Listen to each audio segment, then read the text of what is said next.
Hey everybody, just want to make a quick video about the basics of probability. So here we go. The most basic probability I can think of to teach is to use a coin flip. So you can imagine, of course, a coin flip of tails and heads. And if I say, what are the odds of getting tails on one flip? You would say, well, it's 1 out of 2. It's 1/2, otherwise known as 0.5. And that is because there is one desired outcome and two possible outcomes. Two possible outcomes. And that brings us to the definition of probability, is that probability is just the desired outcomes over the possible outcomes. So if I can just ignore this right here,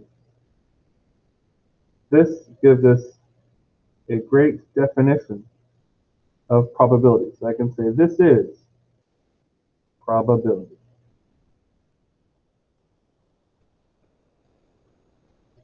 So this is the, and I should probably be a little bit more specific.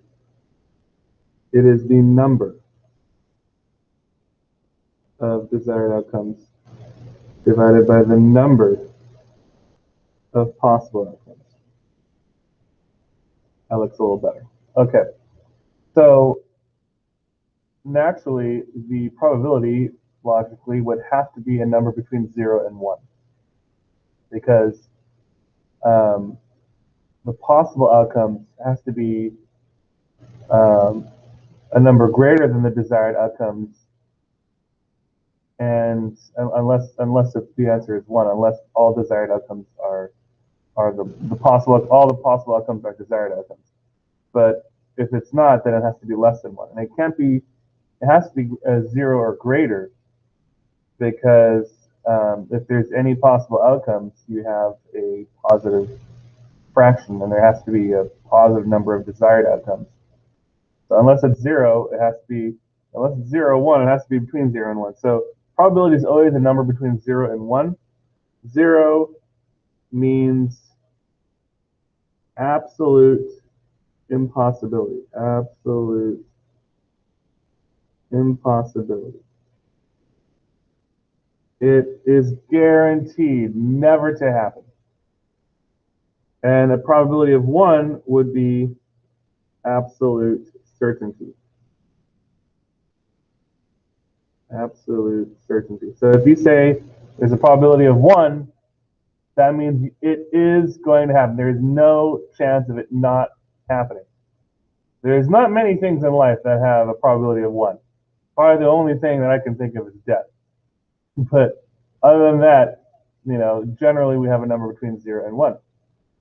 And probabilities are also, they're written as fractions or decimals. Normally, if you get into like some more specific higher math, they usually prefer decimals, but fractions are good because they can tell us a little, if you don't simplify them, they can tell you a little bit about the data and what you're working with and how many desired outcomes there were and how many possible. So let us keep going with this example. So let's talk a little bit more about coin flips and let's actually talk about dice. So dice, I'll go back to the coin flip. Dice, of course, have 6 sides. And so, for example, what are the odds of rolling a 5? Well, there's 1 5 on the die, so there's 1 desired outcome. And there are 6 sides on a die, so that is 6 possible outcomes. And so the probability, this right here would be the probability of rolling a 5 on 1 roll. Okay. Or let's say I say, what are the odds of rolling an odd number? Well, there's 3 odd numbers on a die, so that would be 3 out of 6, which simplifies to 1/2. Okay, so that's the basics of probability. It's just the number of desired outcomes over number of possible outcomes. But what happens if you have multiple events. So let's say you want to know what are the odds of you flipping a coin twice and getting tails both times. So getting tails both times, well, the odds of getting tails once is a half. And the odds of getting tails again is also a half. Each flip, you have odds of 1/2. So together, I've already given it away, but together you have to multiply.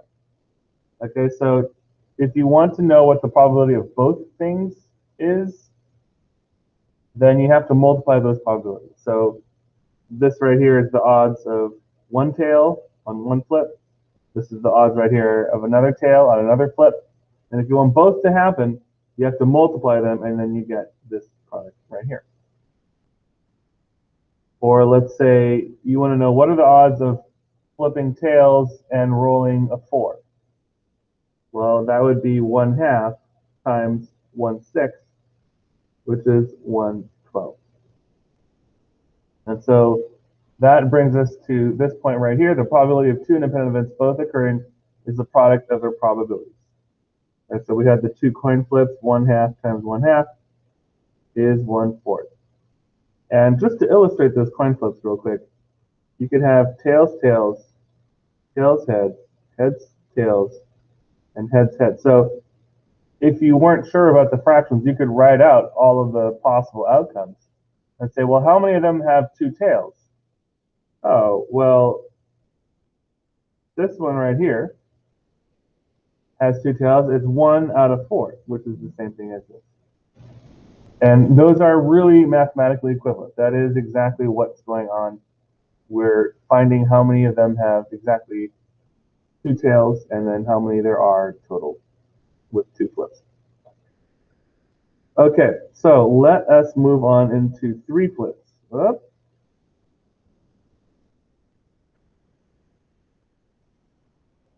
And we're going to look at this real quick, and we're going to kind of see what happens with 3 flips.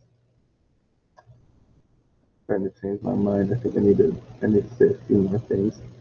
Let me say a few more things here about this whole independent events. I need to give another example.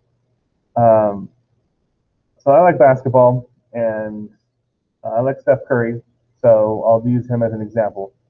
Let's say he has a 90% chance of hitting a free throw. What are the odds of hitting both of his free throws? Well, each free throw is a 9 in 10 shot, so both free throws will be 81 over 100. So he basically has an 81% chance of hitting both free throws. If his odds are 90%. And let's do something else though. Let's make it a little more interesting. So what are the odds of him missing both free throws? Or maybe I should ask, what are the odds of him hitting at least one free throw? What are the odds of him hitting at least one free throw on 2 free throws? Well, in order for him to make at least one free throw, he could not miss. So sometimes it's easier to calculate at least one by instead finding how many, what are the odds of never hitting. So if you want to know what at least one is, maybe find out what never is and subtract that from 1. So the odds of him not hitting a free throw are 1 out of 10 times 1 out of 10, which is 1 over 100.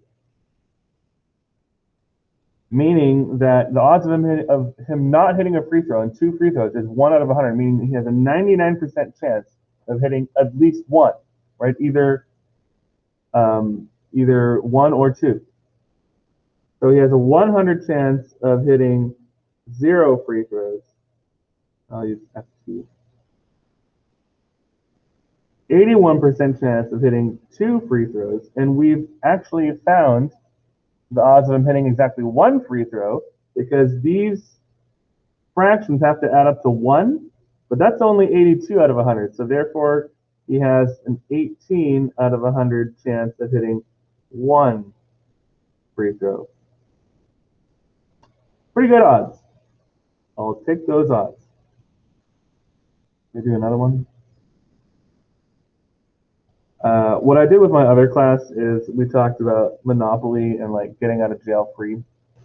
If you know the rules of Monopoly, at least the way I understand it, is once you go into jail, you can get out of jail free either with the card or if you roll a double. And you have 3 chances to roll a double. If you don't get it on the 3rd try, you got to pay the $50. So let's calculate the odds of getting out of jail free. So first of all, we have to understand what a double is and what the odds of a double are. So there's also a couple ways to figure that out. So what are the odds of rolling a double? If you have 2 dice, you roll 2 dice, boom, what are the odds of the double? Well, there's a couple ways to think about it. One way is to say, well, how many doubles are there? Well, logically, there have to be 6 doubles. 1, 1, 2, 2, 3, 3, 4, 4, 5, 5, 6, 6. So there's 6 desired outcomes. But how many possible outcomes are there when you roll 2 dice?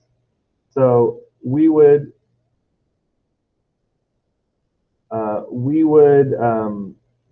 roll both dice and you get a 1 and a 5, a 2 and a 4, or a 5 and a 1. And we would count all those as separate possibilities. There would be 36 possible outcomes. And that simplifies to 1/6. There's another way to think of this. You could say, well, I got 2 dice, and I'm just going to roll the 1. I don't really care what it is. And whatever that number is that I see that rolled, oh, I have to match it with this other die. So I'm going to roll that thing. What are the odds of me matching that die? Well, I need one specific number out of 6. So the odds are going to be 1/6. And that is the same answer. And it is, of course, it has to be the same answer because those things are logically connected. So the odds of hitting a double are 1 in 6. Okay, so back to the Monopoly question. Basically, the question is, what are the odds of rolling a double on, on 3 flips? That's not 3 flips, 3 rolls. And it makes this question a little bit hard, right? Because you're like, well, I could be successful the first time, or if I'm not, then what are the odds of me doing it on the second time? And you can get confused as to what are the odds of me getting out of jail free? Even though like, oh, the odds of me rolling a double is 1 in 6. I get that. So what do we do? Well, kind of like the free throw problem, sometimes it's better to calculate odds by finding the impossible ones and then subtracting that. So we have to roll a double at least once, right? So in other words, I'm going to say, what are the odds of me never rolling a double on 3 rolls? On 3 rolls. What are the odds of me never rolling a double on 3 rolls? Well, the odds of me not rolling a double on any given roll is 5 out of 6. And in order for me to never roll a double, I have to be unsuccessful each time. So 5/6 odds of not rolling a double times 5/6 odds of not rolling a double times 5/6 odds of not rolling a double. That would be 125 out of 216. So the odds then of me rolling a double, given 3 chances, would be 91 over 216. And that's a lot easier to calculate this way, with the failure instead of the success. Okay, let's get into the coin flips. So we have on the left side here all of the possible outcomes of 3 coin flips. Tails, tails, tails, tails, tails, heads, blah, blah, blah, blah, blah. Okay. So let's look at this a little bit. So I don't normally want my students to write all these out, but I will just for this lesson here. I will just for everyone to be able to see it. Is I want to talk a little bit about some patterns that we see here. So we see here, this one here has 0 heads, this one here has 1 head, these here all have 2 heads, and this one has 3 heads. And there is, sorry for this crappy 8.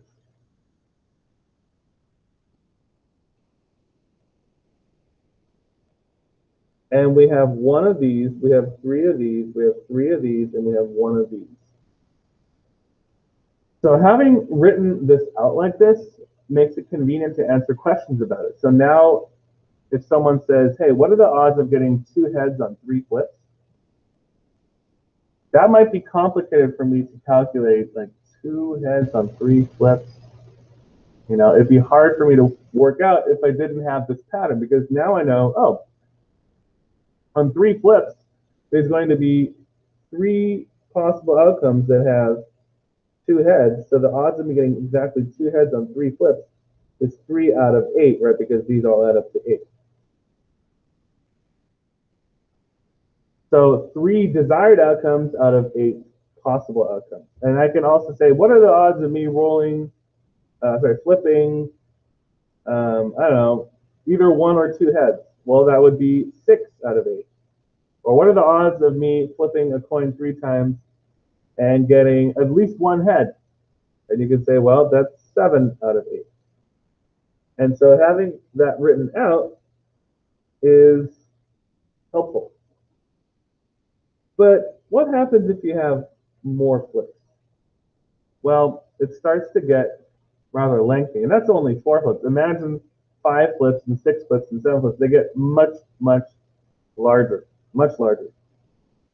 And we don't want to have to always write all these out, because that can take forever. And I'm not going to get into the combinations, permutations in this video. I will save that one for the next video, I hope. Let's say that was my plan, at least. And so I'll show you another way to figure this out using Pascal's Triangle. If you've ever seen my room, I have a wonderful Pascal's Triangle poster, which is that light yellow one there next to the whiteboard. If you're in my classroom, come check it out. I'll also post a video on Pascal's Triangle in Google Classroom and all that. So we have here, we start Pascal's Triangle off with a 1, and then below you have another 1, and another 1. And then down below you have another 1. And you might think, is it just 1? No, no, no. 1 plus 1 is 2. And 1 plus nothing is 1. Nothing plus 1 is 1. 1 plus 2 is 3. 2 plus 1 is 3. 1 plus nothing is 1. Nothing plus 1 is 1. 1 plus 3 is 4. 3 plus 3 is 6. 3 plus 1 is 4. And 1 plus nothing is 1. I'll do one more row.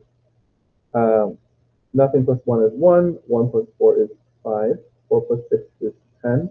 6 plus 4 is 10. 4 plus 1 is 5. And 1 plus nothing is 1. And notice how each number is the sum of the 2 numbers above it. Right? 4 plus 6 is 10. 2 plus 1 is 3. 1 plus 3 is 4. 4 plus 1 is 5.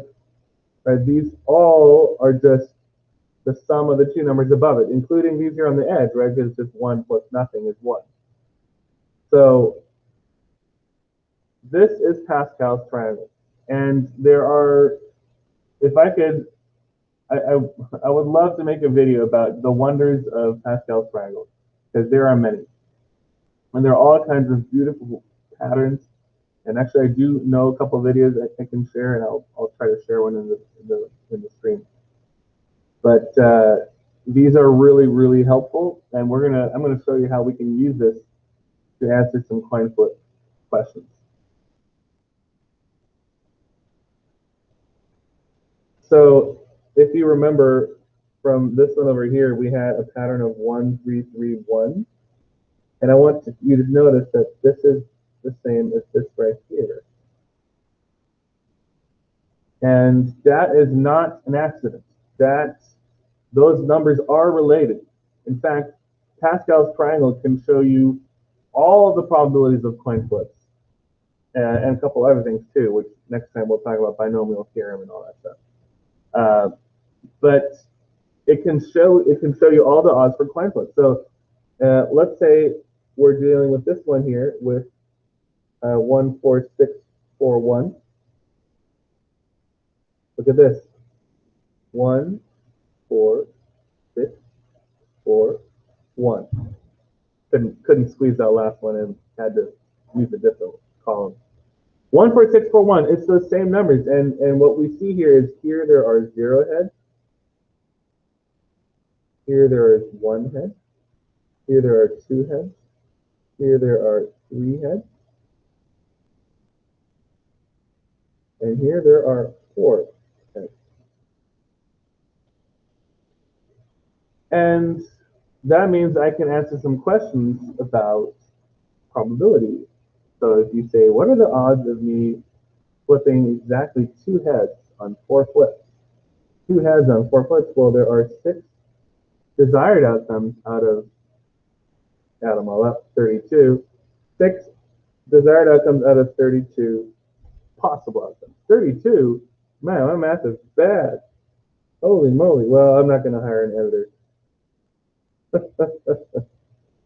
I was thinking of the next row.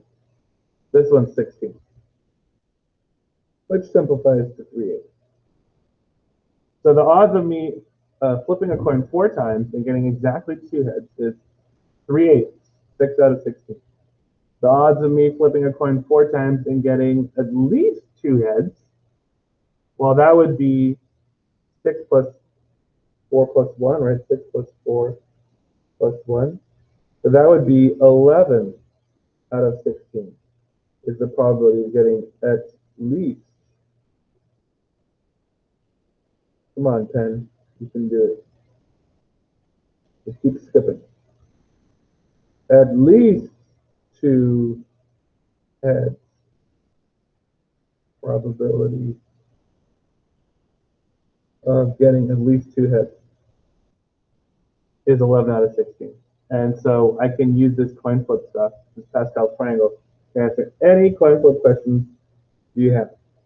And so, in fact, I don't even have to write out this whole thing on the left.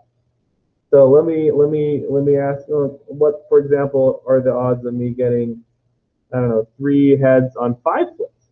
Well, I look at the 5 flip row, and that would be 0 heads, 1 head, 2 heads, 3 heads, 4 heads, and 5 heads. So what are the odds of me getting, and you can do the same thing with tails. The Pascal Triangle is symmetrical. If you notice, the left and the right are the same. So I could have said either tails or heads. It ends up being the same. So what are the odds of me getting exactly 3 heads? Well, that would be 10 out of 32.